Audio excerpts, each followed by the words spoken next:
What is your favorite silver bullet card you like to put in your deck? And by silver bullet, I mean cards that can shut down certain strategies that can just ruin the games. There's lots of different silver bullets or different cards you can run in strategies. Now, when you're playing 60 card formats, a lot of times these don't go on your main board. They would go on your sideboard.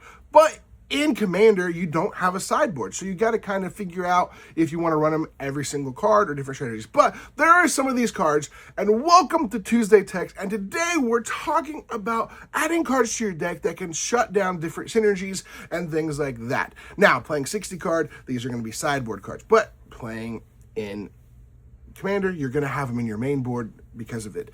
And they can shut down lots of things. So you got cards like Collector Oof. That just shuts down artifact decks. You can also shut down your stuff down, so keep that in mind as well. You also have cards like Dampening Sphere. If someone's got like decks where they're just going off and storming off, it slows it all down, makes things more expensive and harder to cast and stuff like that. Then you got stuff like Torpor Orb that just stops those ETB triggers. There are other cards like that, and a lot of these cards are very easy to run in certain decks, and sometimes you can't run them in every deck because of their colors.